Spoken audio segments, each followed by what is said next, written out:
আসসালামু আলাইকুম বন্ধুরা, ফুডি বন চ্যানেলে তোমাদের সকলকে জানাই স্বাগত। আমি আজ চলে এসেছি চিকেন কারি রেসিপি নিয়ে। চলো তাহলে শুরু করা যাক।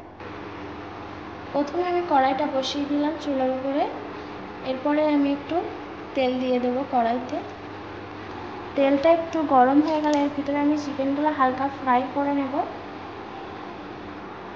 কড়াইয়ের তেলটা গরম হয়ে গেছে, এবার এর ভিতরে আমি চিকেনগুলো দিয়ে দিচ্ছি।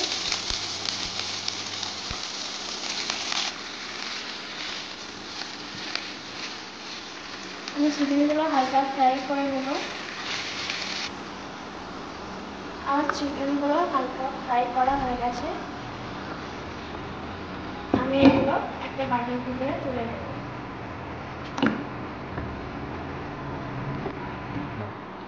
আমি এবার চিকেনটা ম্যারিনেট করে নেব। প্রথমে আমি লবণ দিয়ে দিলাম, এবার হালকা ঝালের গুঁড়া দিয়ে দিলাম, হলুদ দিয়ে দিলাম, 3টে কাঁচামরিচ দিয়ে দিলাম। আমার ম্যারিনেট করা হয়ে গেছে মাংসটা, এবার এখানে রেখে দেব। এবার আমি কড়াইতে তেল দিয়ে দেব। তেলটা গরম হয়ে গেছে, এর ভিতরে আমি দিয়ে দিলাম তেজপাতা, 2টো আস্ত এলাচ, 2টো লবঙ্গ আর দারচিনি। আমি দিয়ে দেবো পেঁয়াজ, হালকা বাদামি কালার করে ভাজবো।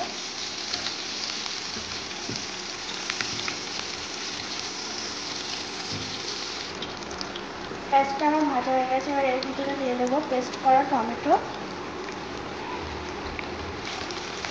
আদা রসুন পেস্ট করা।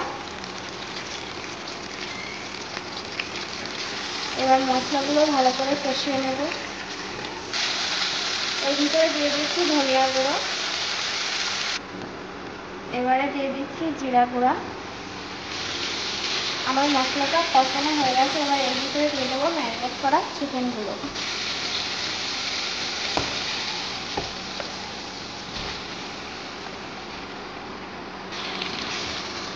এটাকে আমি ভালোভাবে কষিয়ে নেব।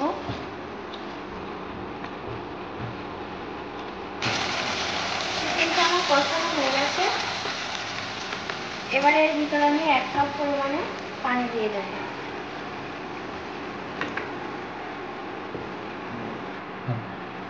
আমি এবার 10 মিনিটের জন্য ঢাকনাটা দিয়ে দেব।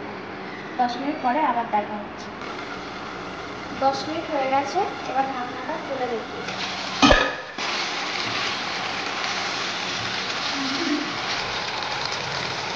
চিকেনটা হয়ে গেছে, এবার আমি নামিয়ে নেব। এবার আমি চিকেনের উপরে ধনিয়া পাতা ছড়িয়ে দেব। আমার চিকেন কারি রেসিপিটা তৈরি হয়ে গেছে। খুব টেস্টি বন্ধুরা, এটা তোমরা বাড়িতে ট্রাই করে দেখবে, খেতে খুব ভালো লাগবে। আমার এই রেসিপিটা সবার ভালো লেগে থাকলে